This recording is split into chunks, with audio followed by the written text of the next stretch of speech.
O Sublime Peregrino, capítulo 13.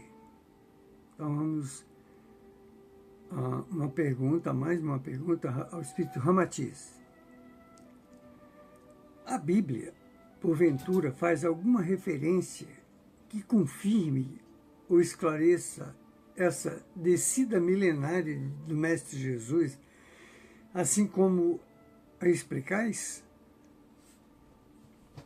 Ramatiz responde: quando Moisés terminou sua missão combativa e, por vezes, até cruel, no seu compromisso de codificar a ideia de um Deus único entre o povo hebreu, retirado do Egito, Jesus então estabeleceu os planos para sua descida messiânica à Terra, a fim de reajustar os ensinamentos dos seus predecessores.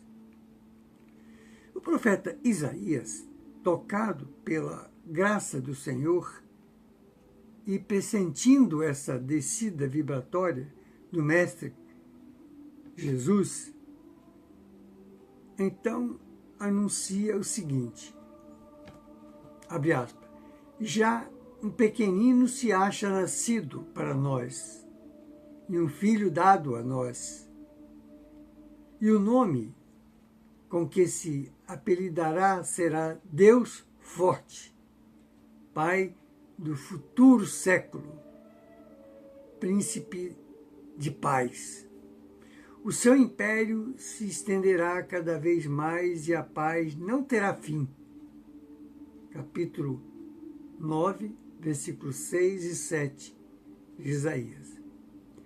O profeta Miqueias também alude ao mesmo fato, dizendo, abre aspas, e tu, Belém, tu és pequenina entre os milhares de Judá, mas de ti é que há de sair aquele que há de reinar em Israel, e cuja geração é desde o princípio, desde os dias da eternidade. Capítulo 5, versículo 2. No caso aqui, Israel, o Israel de hoje é a humanidade, é o planeta Terra. A ideia que ele captou naquela época já é do Israel, planeta Terra. Porque um dia será assim. Não tem nada mais sublime do que a mensagem de Jesus no planeta Terra. O Criador do planeta Terra. Está lá em João capítulo 1, versículo de 1 a 3. No princípio era o Verbo era Deus, estava com Deus, e tudo aqui foi feito por Ele. Acredite quem quiser. Não vai fazer a menor diferença não acreditar. Mas vamos à seguinte pergunta. Dissestes, há pouco, que até certas almas sem grandes credenciais psíquicas podem encontrar dificuldade na sua descida para a carne. Isso comparando com Jesus, né? Poderias assinalar qualquer obra mediúnica ditada por espíritos de confiança e através de médiuns criteriosos capazes de ajudar-nos a associar acontecimentos semelhantes com a descida sacrificial do Mestre Jesus por entre os fluidos densos do nosso planeta? Responde Ramatiz. Embora reconhecendo a excelente bibliografia espírita que já existe, isso ele está falando lá por volta dos anos 1956, 7, 8, por aí. E a esse respeito, citaremos algumas obras mediúnicas de nossa confiança e, de preferência, através da psicografia de Chico Xavier. Na obra Voltei, ditada pelo espírito do irmão Jacó, na página 127, o autor menciona uma centena de espíritos singularmente iluminados, ou iluminados, né? Em profunda concentração, e assim explica. Aqueles são vanguardeiros da pureza e da sabedoria que fornecem fluidos para materializações de ordem sublime. No livro Libertação, de André Luiz, Outro Espírito, na página 41, a linha 11, registra a idêntica cena. Os doadores de energia radiante, médios da materialização em nosso plano, se alinhavam.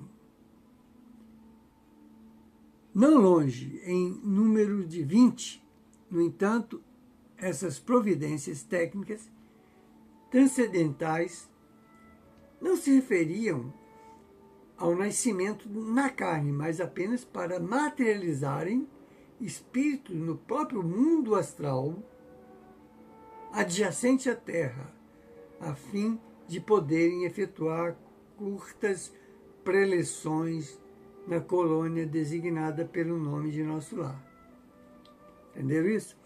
Espíritos para vir de outro plano mais elevado, para o plano nosso lar, né?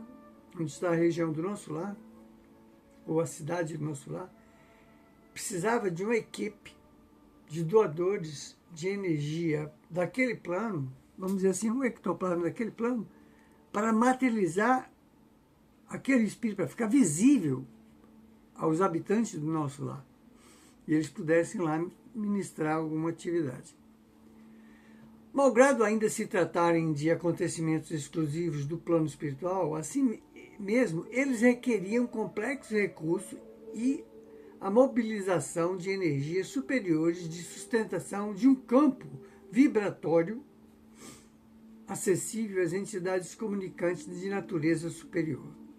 Imagina, então, o dispêndio de forças e as indescritíveis atividades siderais mobilizados pelo alto a fim de que Jesus pudesse se reduzir no seu comando espiritual e na sua aura refulgente para poder vestir o opressivo escafandro de carne depois da sacrificial descida vibratória. Imagine isso, hein? Vamos a mais uma pergunta. Poderia citar-nos mais alguns exemplos quanto à necessidade de Jesus reduzir propriamente o seu corpo astral, né, o seu espírito, para alcançar a carne? Responde Ramatiz. Evidentemente, a leitura das obras citadas no seu desdobramento dos fenômenos em questão dá-vos-á melhores elucidações quanto a um estudo mais profundo. Mas, atendendo à vossa pergunta, recomendamos sobre o assunto a leitura de todo o capítulo 13, inserido na obra mediúnica Missionários da Luz. Aqui ele já está citando um terceiro livro. Se eu não me engano, esse livro é de Emmanuel. Aqui não está dizendo, mas eu acho que é de Emmanuel. Psicografado por Chico Xavier, no qual se estuda o mecanismo da reencarnação de uma entidade com algumas prerrogativas a seu favor. Citando pequenos tópicos desse livro, indicamos a página 205, a linha 8, onde os técnicos se dirigem ao espírito de Segismundo e a entidade reencarnante, né, Segismundo, e assim lhe dizem, né, dê trabalho à sua imaginação criadora, mentalize os primórdios da condição fetal, formando em sua mente um modelo adequado. Fecha aspas. Além da página 214, a linha 20, lereis, abre aspas, agora continuou o instrutor, sintonize conosco relativamente à forma pré-infantil, mentalize sua volta ao refúgio maternal da carne terrestre, lembre-se da organização fetal, faça-se pequenino, imagine sua necessidade de tornar a ser criança para aprender a ser homem. Fecha aspas. Quer dizer, olha como se produz essas coisas através da mente, né? A mente equilibrada, dominada já, que ela pode fazer. Ainda na mesma página, por isso que o perigo de se desejar o mal a alguém, porque isso retorna para quem desejou, né? Porque a lei funciona assim, a lei do retorno. E desejar o bem, a saúde, a paz, é uma coisa providencial, altamente beneficente. Ainda na mesma página, a linha 32, está falando do mesmo livro, né? Que é o livro que nós mencionamos aqui acima, Missionários da Luz. O autor elucida, abre aspas, a operação não foi curta, nem simples. Identificava o esforço geral para que se efetuasse a redução necessária. É evidente que ainda não estamos em condições de compreender o processo sideral da descida de Jesus, cujo tempo do calendário humano expendeu quase 1 milênio no esforço de autorredução antes de atingir a Terra.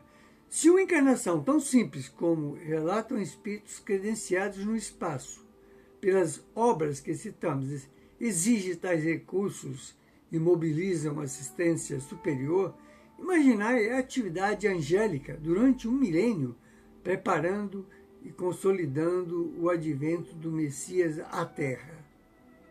E a mesma obra ainda confirma essa assistência superior quando na página 217, a linha 13, ainda desse livro, Missionários da Luz, assim diz, abre aspas, em todo lugar desenvolve-se o auxílio da esfera superior, desde que se encontre em jogo o trabalho da vontade de Deus.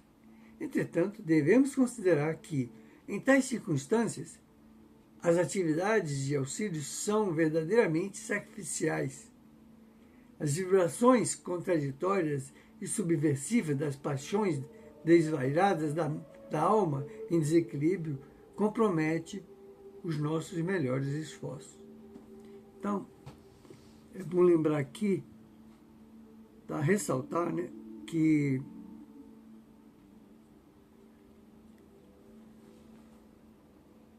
os nossos pensamentos,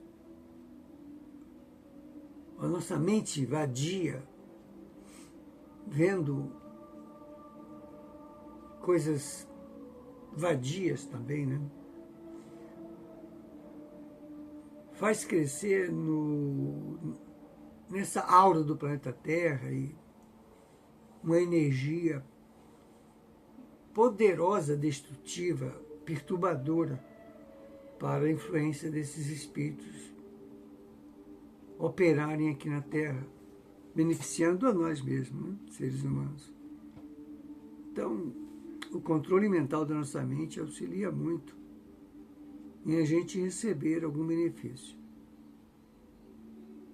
Pensar no amor de Deus, pensar em fazer o bem, pensar na felicidade do seu semelhante é muito importante para nós mesmos, que a gente nunca faz nada de bom mesmo, por melhor que queiramos às pessoas, os nossos semelhantes.